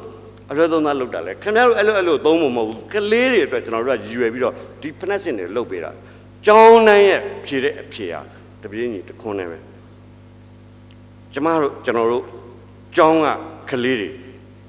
တရောက်မှဖနက်မစည်းနိုင်ပါဘူးအဲ့ဒါဗမာပြည်ရဲ့ဒီနေ့ပညာရေးပါပဲအဲ့တော့ကျွန်တော်ပြောတာနော်နိုင်ငံတနိုင်ငံမှောင်လားလင်းလားကိုပညာရေးနဲ့တိုင်းမယ်ဆိုရင်ကျွန်တော်တို့နိုင်ငံပညာရေးဘယ်လောက်အဆင့်ရှိသလဲအဲ့ဒါလေးကိုထွက်ပြီးတော့စဉ်းစားကြည့်ပါနောက်တတိယအချက်ကတော့နည်းနည်းအဲ့ရှင်းနေပြတတိယအချက်ကလည်းအကျင့်ရနိုင်တိုင်းပြည်တစ်ပြည်ပေါ့နော်အကျင့်ရနိုင်စိတ်အမှားမှာကွဲပြားနေခြင်းတွေနတ်ထိမရှိစီလုံးမနေရမယ်ညညွတ်နေရမယ်အဲ့တော့ကျွန်တော်နိုင်ငံကိုအဲ့ပေတံနဲ့တိုင်းအောင်မလားရခိုင်မှာဘာတွေဖြစ်နေလဲကချင်မှာဘာတွေဖြစ်နေလဲပါတီတွေချင်းဘာတွေဖြစ်နေလဲဒီပေတံနဲ့တိုင်းကြည့်စီလုံးညညွတ်မှုမရှိတဲ့နိုင်ငံဟာမှောင်နေတဲ့နိုင်ငံပဲအလင်းနဲ့မရောက်သေးဘူးဒါနံပါတ်3နံပါတ်4ချက်ကိုကျွန်တော်ထပ်ပြောပါမယ်နံပါတ်4ချက်ကအကျင့်ရနိုင်သစ္စာစကားတို့သည်သစ္စာနှုတ်ဖျားမှသာပွင့်ထွက်လာတတ်ကုန်၏ပြောချင်တာအဲ့ဒီနိုင်ငံကထွက်လာတဲ့အတန်အဲ့နိုင်ငံထွက်လာတဲ့စကားတွေဟာသစ္စာစကားတွေပဲဖြစ်ရမယ်သစ္စာစကားလို့လူတွေဟာအလင်းနဲ့ထားနိုင်သောစကားများဖြစ်ရမယ်အဲ့တော့ကျွန်တော်တို့တိုင်းသူပြည်သားတွေစကားဆိုတာအပြင်ကဘယ်သူမှသိမကြားနိုင်ဘူးအဲ့တော့ထပ်တွေးကြည့်မယ်ဆိုရင်အဲ့နိုင်ငံတနိုင်ငံရဲ့စကားဆိုတာနိုင်ငံကိုဥဆောင်တော့အကြီးအကဲများရဲ့စကားအဲ့ဒီစကားတွေဟာသစ္စာစကားတွေဖြစ်ရမယ်အဲ့တော့ခင်ဗျားတို့ထမင်းတနက်လျှော့စားပါလားရက်စင်မီမလာရင်ဖျောင်းနိုင်ထွန်းနေပါလားကျွန်တော်တို့က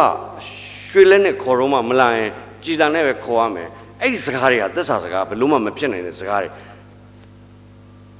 အဲ့ဒီစကားမျိုးတွေထွက်နေတဲ့နိုင်ငံဟာမှောင်လားလင်းလားအဲ့ဒါလေးစဉ်းစားကြည့်ပါအဲ့တော့ကောင်းပြီကျွန်တော်ခုနဥပမာပေးတာတွေကဒီသစ္စာစကားမဟုတ်တာတွေကြီးပဲကျွန်တော်ပေးသွားတယ်သစ္စာစကားဆိုတာဘယ်လိုစကားမျိုးလဲဆိုတာရှားပါးကျွန်တော်စကားတစ်ခွန်းကျွန်တော်ပြောပြပါမယ်အဲ့ဒီစကားဟာနေသူရင်စည်းဝေးမှာဘုကြောင့်ဆာမဆုံးခင်ကပြောထားတဲ့စကားအင်မတန်မှကြပြဆန်တဲ့စကားဒီလောက်အမြဲတမ်းတန်းပြောနေတဲ့ဘုကြောပါဇက်ကနေကြပြဆန်ထွက်လာတဲ့စကားနော်သူဘာပြောလဲဆိုတော့ကျုပ်အင်္ဂလိပ်ခေတ်ဂျပန်ခေတ်ခင်တစ်ခုလုံးမှာတဲ့အဲ့ဒီခင်တစ်ခုလုံးမှာချမ်းသာခြင်းလို့ရှိရင်ရွှေတွေကျုပ်ကိုလာပေးတာအရေးကြိုပြီးတရဖူလောင်းပြီးတော့ကျုပ်ကောင်းမောဆောင်းခြင်းတယ်ဆိုရင်ဆောင်းလို့ရအောင်ချမ်းသာခွင့်တွေကြုံခဲ့တယ်ဒါပေမဲ့အဲ့ဒီတရဖူကိုကျုပ်မလိုချင်ဘူးကျုပ်လိုချင်တဲ့တရဖူတစ်ခုတော့ရှိတယ်အဲ့တရဖူကကျုပ်အသက်နဲ့ပေးပြီးယူရမယ်ဆိုရင်လည်းယူပေးမယ်ဒါကျုပ်ဆောင်းမဟုတ်ဘူးကျုပ်နိုင်ငံသူနိုင်ငံသားတွေကိုဆောင်းပေးဖို့အဲ့ဒါလွတ်လပ်ရေးဆိုတဲ့တရဖူပဲတဲ့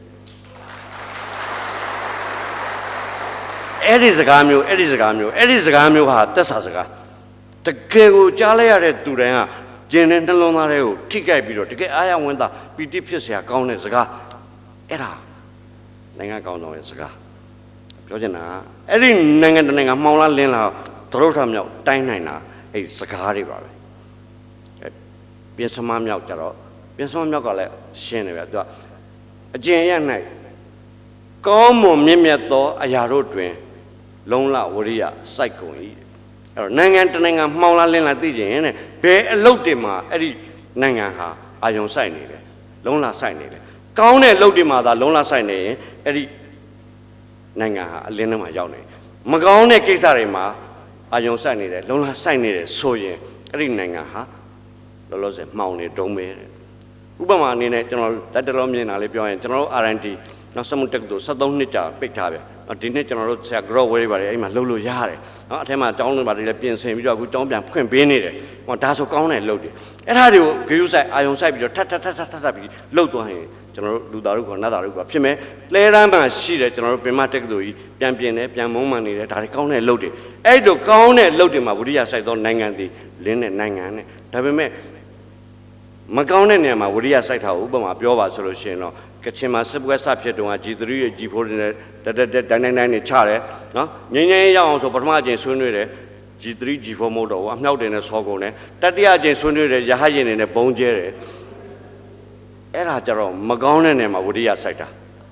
အဲ့လိုမဖြစ်သင့်ဘူးတဲ့အဲ့လိုမကောင်းတဲ့နေရာမှာဝိရိယစိုက်ပြီဆိုရင်အဲ့နိုင်ငံမှောင်နေတော့မယ်နံပါတ်5နံပါတ်6က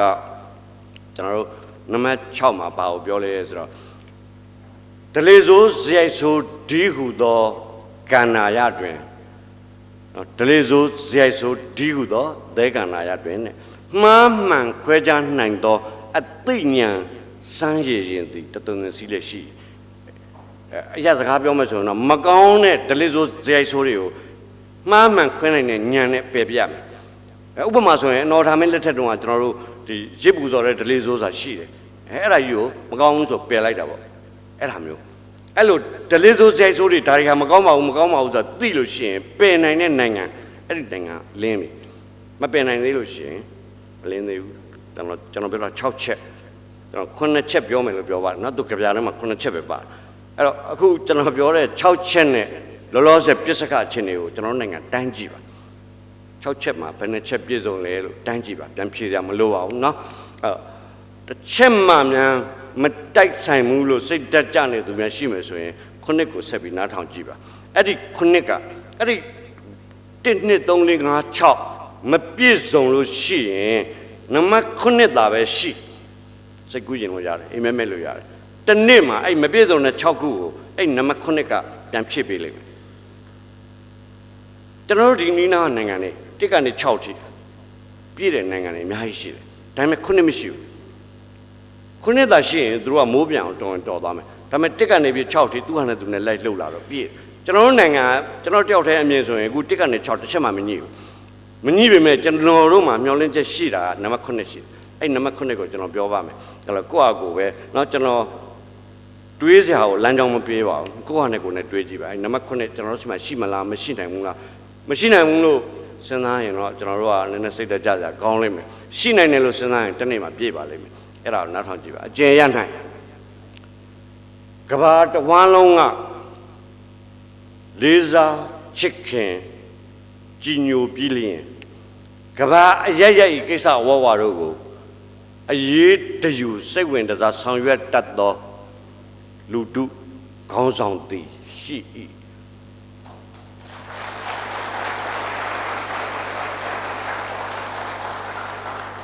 အဲ့ဒါရှိရင်အပေါ်6ချက်ကိုသူဥဆောင်ပြီးလှုပ်ပေးသွားနိုင်ပါလိမ့်မယ်ဒါကျွန်တော်ပြောတာမဟုတ်ဘူးเนาะကျွန်တော်နိုင်ငံရေးတွေပဲကျွန်တော်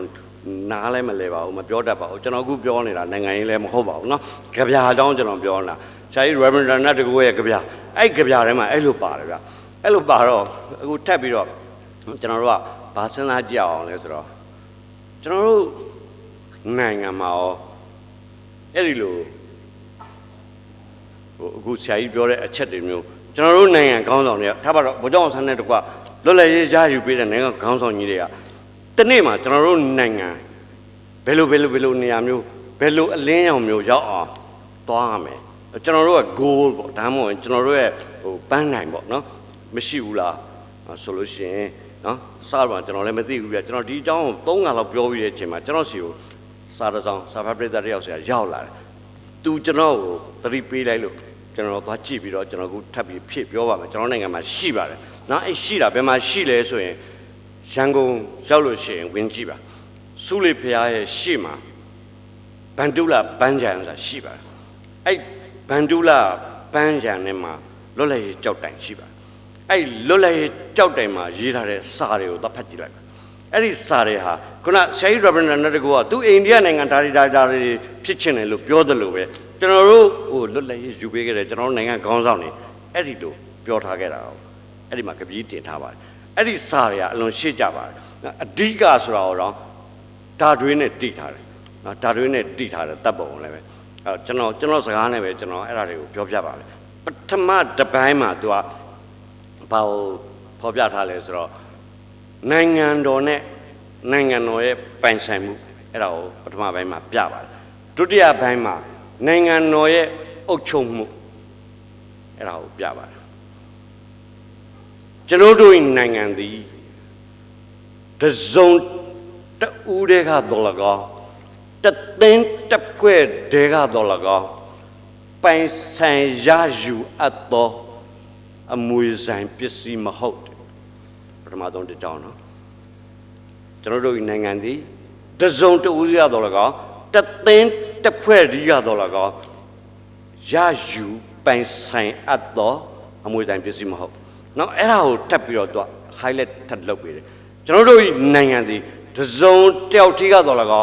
တသိန်းတစ်ဖွဲ့တည်းကတော့လကောကျိုးကံအုပ်ချုပ်စီမံအပ်သောနိုင်ငံမဟုတ်အဲ့ဒါပြီးတော့မှနောက်နိုင်ငံပိုင်ပစ္စည်းပါလိမ့်မယ်ကျွန်တော်တို့နိုင်ငံပိုင်ပစ္စည်းများသည်နိုင်ငံပိုင်ပစ္စည်းများဆိုတော့ကျွန်တော်တို့တောတောင်ရေမြေသဘာဝကျွန်တော်တို့ယဉ်ကျေးမှုကျွန်တော်တို့အေယာဝတီကျွန်တော်တို့လက်ပံတောင်အဲ့ဒီအရာတွေနော်ကျွန်တော်တို့နိုင်ငံနဲ့ကျွန်တော်တို့နိုင်ငံပိုင်ပစ္စည်းများသည်တစုံတယောက်တည်းကတော့လကောတသိန်းတစ်ဖွဲ့တည်းကတော့လကောပိုင်ဆိုင်အပ်သောအရာများမဟုတ်ပြီးတော့မှနောက်တစ်ကြောင်းမှာခုနတိုင်းပဲကျွန်တော်တို့နိုင်ငံပိုင်ပစ္စည်းများသည်နော်နိုင်ငံပိုင်ပစ္စည်းများလို့ကျွန်တော်ပြောလိုက်တိုင်းကျွန်တော်တောတောင်ရေမြေသဘာဝအဲ့ဓာတွေဟာတဲ့တစုံတယောက်တည်းကတော့လကောတသိန်းတစ်ဖွဲ့တည်းကတော့လကောကျိုးကံအုပ်ချုပ်စီမံပိုင်ဆိုင်အပ်သောပစ္စည်းများမဟုတ်အဲ့မှာဗျအဲ့ရဖတ်ပြီးတဲ့အချိန်မှာကျွန်တော်ခေါင်းထဲမှာတစ်ခုပေါ်လာတယ်အဲ့တကြောင်းတာပဲနော်ထပ်ဖြစ်လိုက်ရင်ပိုလုံသွားလိုက်မယ်ဖြစ်နိုင်လို့ရှိရင်ကျွန်တော်မှမြားလေးပါထိုးပြီးတော့ထပ်ပြီးတော့ဖြစ်ပြလိုက်ခြင်းသေးတယ်ခင်ဗျားတို့ကျွန်တော်ကြော့ပြမယ်သဘောတူမလားမသိဘူးမြည်သည့်ဥရာလူကမှလေးပိုင်ဆိုင်အပ်သောအရာများပစ္စည်းများမဟုတ်အခုကြတော့ဘယ်လိုဖြစ်နေလဲဆိုတော့သူဥရင်သူပိုင်နေငါဥရင်ငါပိုင်နေဥတဲ့လူကရွယ်ပိုင်နေတာအကုန်ဖြစ်ကုန်အဲ့ဒီစာကြောင်းလေးသာပါလို့ရှိရင်ပိုလုံသွားတာပေါ့ဗျာနော်ပြီးတော့မှအောက်ကအဖြေကိုပေးတယ်နော်ဘသူတွေပိုင်လဲဆိုတော့ပြောလိုက်မယ်ကျွန်တော်တို့နိုင်ငံကို၎င်းကျွန်တော်တို့နိုင်ငံပိုင်တန်စာတက်ပစ္စည်းဝါကိုတော်၎င်းကျွန်တော်တို့နိုင်ငံအတွင်း၌မိတင်းနေထိုင်ကြကုန်သောယနီယဝေမြည်သည့်ရဒေသကမဆိုးပြည်သူအလုံးကသာပိုင်ဆိုင်အပ်သောအရာများဖြစ်သည်အဲ့တော့ကျွန်တော်ကဒီကနေ့ကျွန်တော်ပြောချင်တဲ့သတင်းစကားအဲ့ဒါပဲဒီပစ္စည်းတွေဟာကျွန်တော်တို့ပိုင်ရှင်ကျွန်တော်တို့မူလပိုင်ရှင်ဟာကျွန်တော်တို့အေယာဝတီကိုမြစ်ဆုံစီမံကိန်းလုပ်ချင်ပိုင်ရှင်ကျွန်တော်တို့အသိပေးရမယ်ကျွန်တော်တို့မြစ်ကိုရောင်းမလားပေါင်မလားပိုင်ရှင်ကိုသူတို့အရင်ပြောရမယ်လက်ပံတောင်ကိုဖြိုမလားဖြတ်မလားကျွန်တော်တို့ပိုင်ရှင်အရင်သိရမယ်အခုကျွန်တော်တို့ပိုင်ရှင်တွေမသိဘဲနဲ့မပေါ်ဘဲနဲ့လှုပ်ထားတဲ့အရာတွေဘယ်လောက်များရှိအောင်မှမသိဘူးအများကြီးရှိမယ်အဲ့တော့ကျွန်တော်တို့ကနံပါတ်1သိရမှာအဲ့ဒါတွေကငါတို့ပစ္စည်းတွေငါတို့ပိုင်နေဆိုတော့ကျွန်တော်တို့သိနေရမယ်ငါတို့ပိုင်နေဆိုတော့သိမှာတခိုးလာခွန်းရင်ဗျာကိုပစ္စည်းမှသိတော့မှတခိုးဆိုအော်ရဲမှာပေါ့အဲ့လိုမျိုးပဲအဲ့ကျွန်တော်တို့ပိုင်ပစ္စည်းဆိုရင်ကျွန်တော်တို့အတန်ထွက်ရတော့မယ်သဘောတူတယ်မတူရင်မတူဒါအတန်ထွက်ရတော့မယ်ဥပမာဒီမြစ်ဆုံစီမံကိန်းတော့ဆိုလို့ရှိရင်တော့ကျွန်တော်တို့လက်စင်ပေါ်မှာဘယ်နေရာမှာဆိုကြုံတဲ့နေရာတိုင်းမှာဗျာအဲ့မြစ်ဆုံစီမံကိန်းနဲ့ပတ်သက်ပြီးတော့ကျွန်တော်တို့ပြောတယ်စကားဆက်မိလို့ပြောမယ်ဆိုရင်ဆရာတော်ဥဒုမင်္ဂလာဒေအိုးဆရာတော်သူ့ပရဟိတပွဲမှာကျွန်တော်စကား10မိနစ်ပြောပါတယ်ဆရာတော်တပည့်တော်ကြိုက်တာပြောလို့ရမလားဆိုပြောတယ်ခင်ဗျားကြိုက်တာပြောဆိုအေယာဝတီတောင်းကျွန်တော်ပြောလိုက်တယ်အဲ့ဒီမှာလက်မှတ်ထိုးပေးပါဆိုပြီးတော့တမ်းမြောင်တို့ဒေါ်ရွှေစည်းကွက်တို့ကိုကျွန်တော်ခေါ်ထားပြီးတော့အဲ့မှာရောက်နေပြီအဲ့မှာလက်မှတ်လာထိုးကြပါဆိုပြီးတော့ကျွန်တော်လက်မှတ်ထိုးဖို့လှုံ့ဆော်လိုက်တယ်ပြောချင်တာနော်ကျွန်တော်တို့တနိုင်ငံလုံးမှာရှိတဲ့ပြည်သူတွေကကျွန်တော်တို့ပိုင်နေဆိုသိလို့ရှိရင်ကျွန်တော်တို့အတန်တွေထွက်ရတယ် ပိုင်မမသိရင်တော့ထွက်ချင်မှထွက်မှာပေါ့လက်ပတောင်းဖြစ်တာပဲကွာမုံရွာပဲငါတို့တာချီလေးတွေမှာမဆိုင်တာရန်ကုန်ကလူတွေကလည်းရန်ကုန်မှာကကြက်တာပို့ပြီးရေးကြည့်တယ်လက်ပတောင်းတောင်ရေးမကြည့်လို့မရဘူးအဲ့လိုနေရင်လက်ပတောင်းတောင်နေမကောက်ဘူးပုတ်ပါလဲပါသွားမှာပဲဒေါနတ်တောင်လဲပါသွားမှာပဲနောက်ဆုံးခင်ဗျရွှေတကုံဖျားအောက်မှာအင်မတန်တန်မိုးရှိတဲ့ဗဏ္ဍမယာကြီးတွေထွက်တယ်ဆိုရင်ရွှေတကုံမှာပျောက်သွားတယ်ဒါရှင်းရှင်းလေးပဲဒါကျွန်တော်တို့ရေကျွန်တော်တို့မြေအခုပိုင်နေတာကျွန်တော်တို့ရေကျွန်တော်တို့မြေဒါဝါရုပ်ပြေဝါရုံမြေမဟုတ်ဘူးအခုအဲ့ဒါရောနေတာဒါဝါရုံပြေလားဝါရုံမြေလားနဲ့ဟာဒါတို့ပြေလားဘလူးပြေလဲဆိုတာဖြစ်နေလို့အဲ့ဒါကိုကျွန်တော်ကပိုင်မှန်ဆိုင်ဆိုင်ကိုယ့်ကိုတိတိကျကျပြက်ပြက်သားသားသိနေရမယ်နော်ဒါငါတို့ပစ္စည်းငါတို့မှလုတ်ပိုင်ခွင့်ရှိတယ်ပြောပိုင်ခွင့်ရှိတယ်ကျွန်တော်တို့အတန်ထွက်ပိုင်ခွင့်ရှိတယ်လွန်ခဲ့တဲ့250တုန်းကကျွန်တော်တို့ထွက်လို့မရဘူးကျွန်တော်တို့အတန်လေးပိတ်နေအောင်တိတ်နေအောင်လှုပ်ထားလို့ကျွန်တော်ထွက်လို့မရဘူးအခုထွက်ခွင့်ရတဲ့အချိန်မှာဓမ္မလားအဓမ္မလားအမှန်လားအမှားလားကျွန်တော်တို့ဒါကိုထွက်ပေးရမယ်ဒါတော့ကျွန်တော်တို့တတိရှိရမှာအဲ့မှာအဲ့လောက်မှတတိမရှိရင်ကျွန်တော်တို့ဟာအကုန်လုံးပုံအပ်လိုက်ရမှာပဲပေးလိုက်ရမှာပဲအဲ့တော့ဒုတိယပိုင်းမှာကျွန်တော်အုပ်ချုပ်မှုပိုင်းကျွန်တော်ပြောမယ်အဲ့အထက်မှာ solution တွေအကုန်ပါတယ်ဗျအခုတော့ तू ပြောပါနော်ရှင်းရှင်းလေးဒါတယောက်တည်းကလည်းအုပ်ချုပ်လို့မရဘူးတသင်းတစ်ဖွဲ့တည်းကလည်းအုပ်ချုပ်လို့မရဘူးတနိုင်ငံလုံးပြည်သူတွေအကုန်လုံးပိုင်တယ်လို့ပြောလိုက်ပြီးဟိုဘက်ကအုပ်ချုပ်ရေးစနစ်ကို तू ဘာပြောလဲဆိုတော့ကျွန်တော်တို့နိုင်ငံတည်တဲ့အများပြည်သူလူထုကသဘောတူရွေးချယ်တင်မြှောက်အပ်သောသမတအုပ်ချုပ်သည့်နိုင်ငံဖြစ်မယ်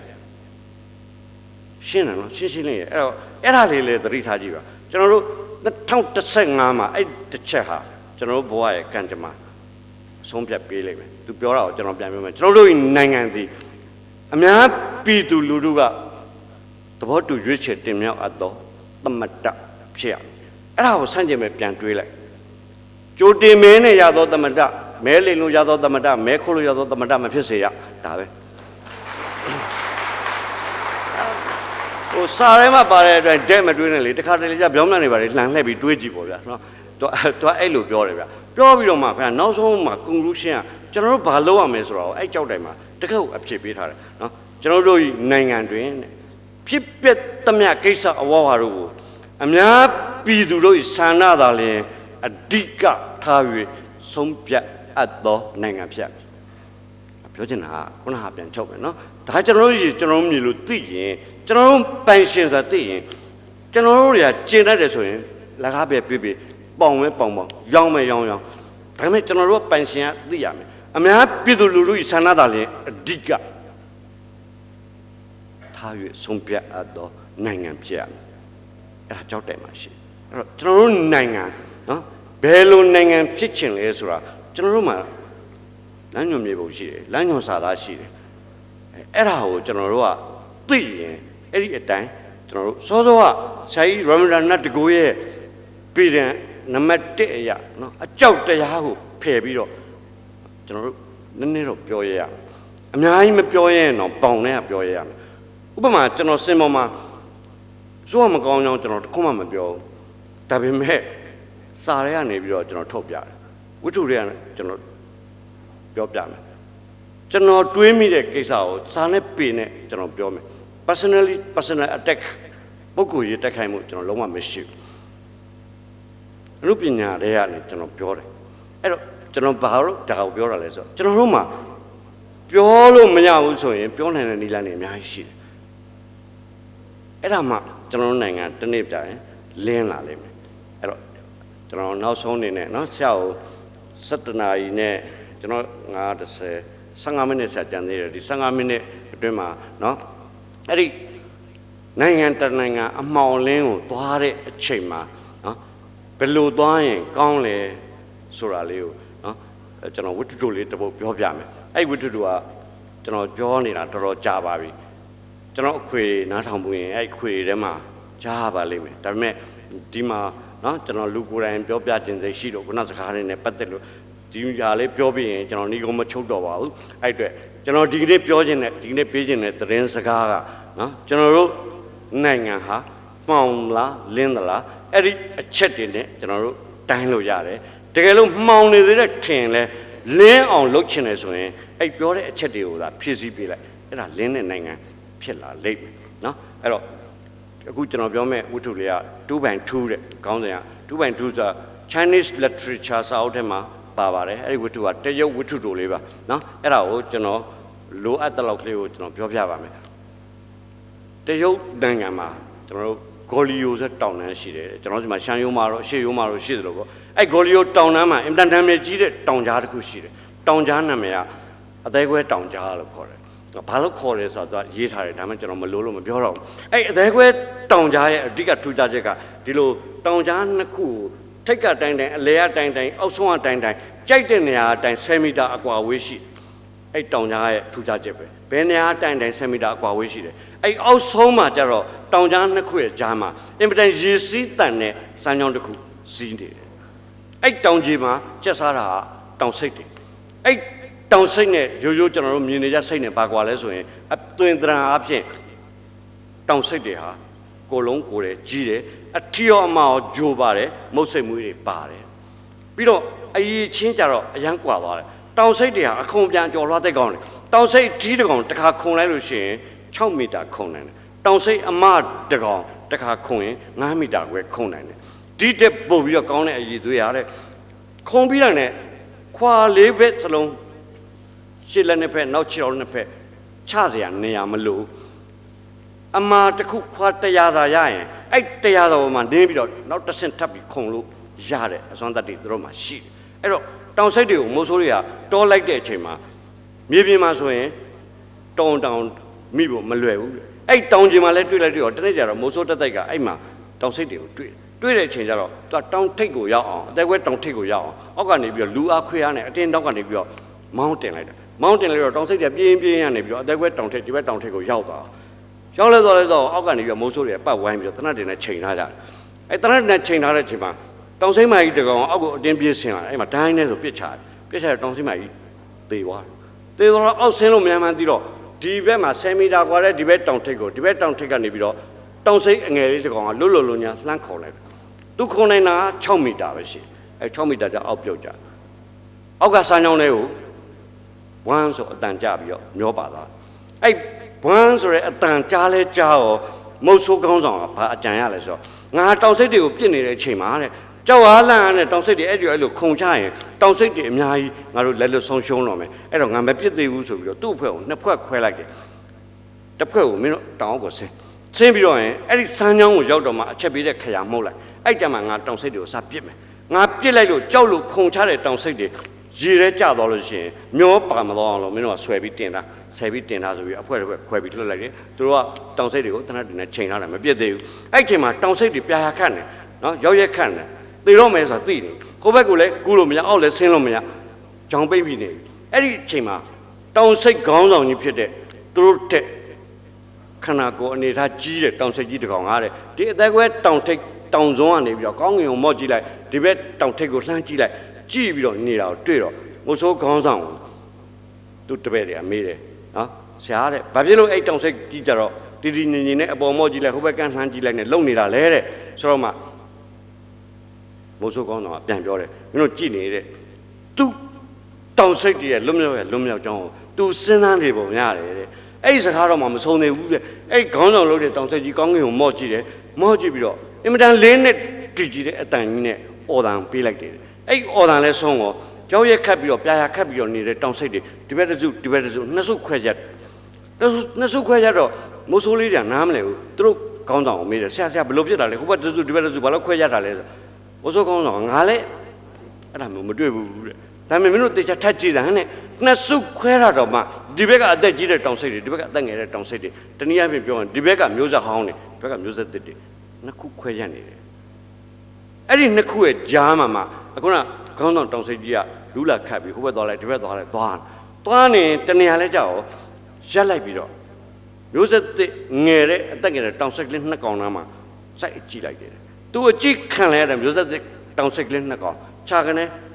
အဲ့တန်းစင်ကနေထွက်ပြီးတော့ဒီဘက်ကမျိုးဆက်ဟောင်းတောင်စိတ်ကြီးတွေပဲသွားပေါင်းလိုက်တယ်အဲ့ဒီမှာမိုးဆိုးခေါင်းဆောင်ကသဘောပေါက်သွားတယ်သူတပည့်တွေပြောတယ်မင်းတို့တေချာကြီးသားနဲ့အရေးအတွက်ညှိနေပြီတဲ့အဲ့တောင်စိတ်ကလေးနှစ်ကောင်ဒီဘက်ကအသက်ကြီးတဲ့တောင်စိတ်ကြီးတွေဘက်ကိုလည်းရောက်သွားတော့နှစ်ဖက်လုံးအရေးအတွက်ညီသွားပြီဘာလို့မလို့လဲစောင့်ကြည့် အဲ့ချိန်မှာပဲတောင်စိတ်ကောင်းဆောင်ကြီးကောင်းကင်ကိုမော့တယ်နောက်တစ်ခါအော်တန်ပေးပြီးတော့အမိန့်ပေးလိုက်တယ်အဲ့ဒီအော်တန်အဆုံးမှာဒီဘက်ကအသက်ကြီးတဲ့တောင်စိတ်တကောင်ဒီဘက်ကတက်ငယ်တဲ့တောင်စိတ်တကောင်တနည်းအားဖြင့်ဒီဘက်ကမျိုးဆက်ဟောင်းတကောင်ဒီဘက်ကမျိုးဆက်သစ်တကောင်အဲ့ဒီနှစ်ကောင်ဟာအသေးကွဲတောင်ထိပ်စီကိုမြားဥဒရံဒီလိုဆုံအောင်ပြေးပါတယ်မြားဥဒရံလည်းဆုံလိုက်တော့အသက်ငယ်တဲ့တောင်စိတ်ကစခုန်လိုက်တယ်စက္ကန့်တိုင်းတွင်းမှာအသက်ကြီးတဲ့တောင်စိတ်ကြီးဆက်ခုန်အဲ့ဒီမြင်ကွင်းကိုမြင်လိုက်တာနဲ့မုတ်ဆိုးတွေကတပြိုင်နဲ့တွေးလိုက်တယ်သူအမိန့်ပေးလိုက်တာမင်းတို့တကောင်နဲ့ခုံမချရင်နှစ်ကောင်တွဲပြီးခုံချကွာလို့ပြောလိုက်တာဖြစ်မယ်လို့စဉ်းစားတယ်ဒါပေမဲ့သူတို့စဉ်းစားတာသူတို့တွေးတာမမှန်ဘူးဆိုတာချက်ချင်းပဲအဖြစ်ပြက်ကသက်သေပြသွားတယ်တဲ့6မီတာလဲရောက်တော့ပထမစခုံနဲ့အသက်ငယ်တဲ့တောင်စိတ်ကလေးအောက်ကိုပြုတ်ကျအဲ့ပြုတ်ကျလာတဲ့အချိန်မှာစက္ကန့်ပိုင်းတွင်လိုက်ခုံတဲ့တောင်စိတ်ကြီးကခေါင်းထိုးပေးလိုက်အဲ့ဒီခေါင်းမောင်ကိုခွာတစ်ချက်ထောက်ပြီးတော့နောက်တစ်ဆင့်ခုံလိုက်တာဒီဘက်အသက်ကွဲတောင်ထိပ်ကိုတောင်စိတ်ကလေးရောက်သွားတယ်ရောက်သွားတဲ့အချိန်မှာသူလိုချင်တဲ့ပန်းနိုင်ကိုရောက်ပြီးလွတ်မြောက်နယ်မြေစီကိုသူရောက်သွားပြီးအားရဝင်းတာနဲ့တောင်စိတ်ကလေးကြွေးကြော်တာអော်လိုက်တယ်အဲ့အောင်မြင်တဲ့ကြွေးကြော်တာနဲ့အတူပဲခေါင်းကိုဆောက်အနှင်းခံလိုက်တဲ့မျိုးဆက်ဟောင်းတောင်စိတ်ကြီးရေထဲကြာသွားတာပွမ်းကလေးဆိုအတန်ကြာကြည့်နေမှာပဲတဲ့ဒီဘက်ကမျိုးဆက်ဟောင်းတကောင်ဒီဘက်ကမျိုးဆက်တစ်တကောင်တကောင်စီပြေးထွက်လာရင်ထိုင်ရင်နဲ့မျိုးဆက်တစ်တကောင်လွတ်မြောက်ဖို့မျိုးဆက်ဟောင်းတကောင်အသက်ပေးသွားတယ်ဟိုဆိုရီသဘောပေါက်သွားတယ်နားလဲသွားတယ်ကြည်စံ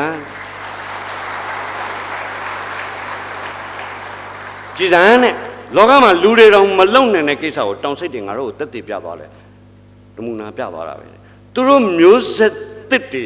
နေရာတစ်ခုကိုရဖို့လွတ်မြောက်ကြောင်းကိုမျိုးဆက်ဟောင်းတွေကငါတို့အသက်တွေကိုဆက်ပြီးတရားခင်းပြီးတော့ငါတို့အသက်တွေဘောကနေတော့မင်းတို့နင်းပြီးရှောက်မရဏတရားနဲ့နေရာတစ်ကိုပို့နေတာပါအဲ့တို့တွေးတဲ့အချိန်မှာပဲအောက်ကလွတ်လိုက်တဲ့အဖွဲကခရမှုတ်တံပေးလိုက်တယ်ငါတို့ရောက်ပြီးတယ်ပြစ်ချင်ပြစ်တော့ပြစ်မလို့လဲချိန်လိုက်ကောပြစ်เสียတကောင်းမှမရှိတော့မျိုးဆက်တစ်တွေအားလုံးဟာနေရာတစ်ကိုရောက်သွားပြီအလင်းတိုင်းကိုရောက်သွားပြီမျိုးဆက်ဟောင်းတွေအားလုံးဟာသူရဲကောင်းတွေဖြစ်သွားပြီခေါင်းဆောင်တောင်စိတ်ကြီးတစ်ကောင်နဲ့ပဲကြံတော့တယ်အဲ့ခေါင်းဆောင်တောင်စိတ်ကြီးကမုတ်ဆိုးခေါင်းဆောင်ကြီးကိုတလန်းချင်းရောက်လာအနားရောက်လာတဲ့တောင်စိတ်ခေါင်းဆောင်ကြီးကိုမုတ်ဆိုးခေါင်းဆောင်ကကြောက်ပြီးတော့တနက်နှစ်ချက်ဆင့်ပြီးပြစ်လိုက်တယ်ဒိုင်းဆိုအဲ့ဒီတောင်စိတ်ကြီးရဲ့ရင်ဘက်မှာသွေးရဲကနေဖြာသွားပါတယ်ရိုင်သွားပါတယ်လဲကြောက်မသွားပါဘူးအဲ့ဒီမြင်ကွင်းကိုလည်းမြင်လိုက်တော့မုတ်ဆိုးခေါင်းဆောင်ချက်ချင်းသဘောပေါက်သွားချက်ချင်းတွေးတယ်ဘယ်လဲမှလဲသူရဲကောင်းမယ်တဲ့ဘယ်သူရဲကောင်းမှဘုံကြအောင်မလဲဘူးမတကားရိုင်ုံလောက်ပဲအဲ့လိုတွေးတယ်အဲ့ချိန်မှာအဲ့ဒီအတွေးဟာတတိယမြောက်ခလုတ်ကိုဆက်ပြီးတော့နှိပ်ဖို့အင်အားသူ့မှာမရှိတော့ပါဘူးတဲ့အဲ့ဒါနဲ့ပဲကြည်နေနေပဲတောင်စိတ်ကြီးခြာနဲ့လှည့်ပြီးတော့သူ့မျက်စိရှေ့ကဝေးရအောင်တလန်းချင်းထွက်သွားကျင်းမှာပဲအဲ့ဒီတောင်စိတ်ကောင်းဆောင်ကြီးပျောက်သွားတဲ့အချိန်မှာမိုးစိုးကောင်းဆောင်ရင်ထဲကိုနောက်တွေးစရာတစ်ခုရောက်လာတယ်ကြည်စမ်းနဲ့ငါအမြင်အာရုံမှာအဲ့ဒီတောင်စိတ်ကောင်းဆောင်ကြီးမရှိတော့ဘူးပျောက်သွားပြီဒါပေမဲ့ငါနှလုံးသားထဲမှာငါတွေ့တဲ့အထိဆွဲထင်နေလိမ့်မယ်ဘာဖြစ်လို့လဲဆိုရင်သူရဲကောင်းမယ်တဲ့ဘယ်သူရဲကောင်းမှမြင်ကွင်းကပျောက်တိုင်းလူတွေရဲ့နှလုံးသားထဲကထွက်မသွားပါဘူးဘုဆိုးကောင်းဆောင်ကအဲ့ဒီလိုတွေးတယ်တဲ့တွေးပြီးတဲ့အချိန်မှာ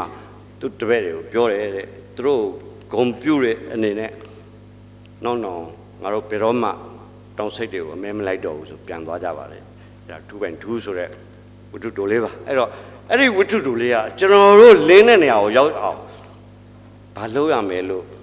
သုံးတရားလမ်းညွှန်ပေးနိုင်လိမ့်မယ်လို့ယုံကြည်လို့เนาะကျွန်တော်ပြောခဲ့တာပါအဲ့တော့ကျွန်တော်ဟောပြောမှုအချိန်က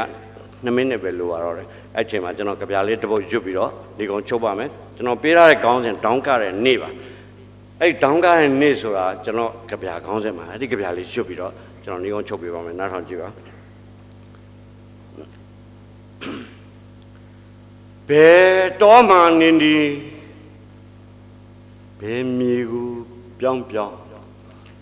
အရေးကြောင်းဆိုသွေးမပြောင်းခဲ့ပါဘူးရှေးတောင်းတို့ရဲ့တ မိုင်းအစဉ်တိုင်းပြည်နဲ့လူမျိုးပြည်သူအကျိုးဆိုအကြောင်းမရွေးဒေါင်းသွေးနီခေါင်းမညွတ်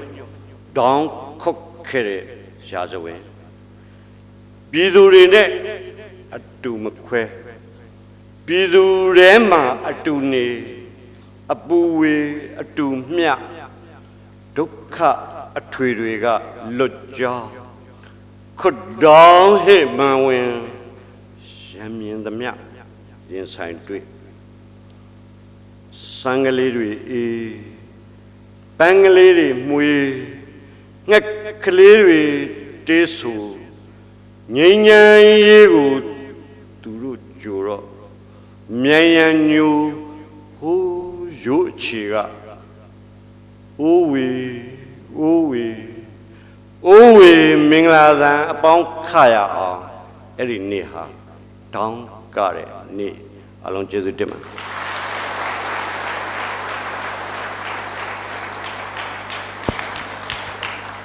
ဟောပြောပြသွားပါတော့နိုင်ငံကျော်ဆိုင်ဆရာကြီးမောင်စိန်ဝင်းပတိကုံအားအမတ်တရခရဝပြုလက်ဆောင်ချင်းမြင်ပေးရမှာဖြစ်တဲ့အတွက်လက်ခံပေးနိုင်ပါရန်နဲ့ဆရာအားအမတ်တရခရဝပြုလက်ဆောင်အားချင်းမြင်ပေးနိုင်ပါရန်မြစည်းမလူမှုကူညီရေးအသင်းဥက္ကဋ္ဌဦးတင်ဆွေအားလေးစားစွာဖြည့်ပန်ကြားအပ်ပါတယ်ရှင်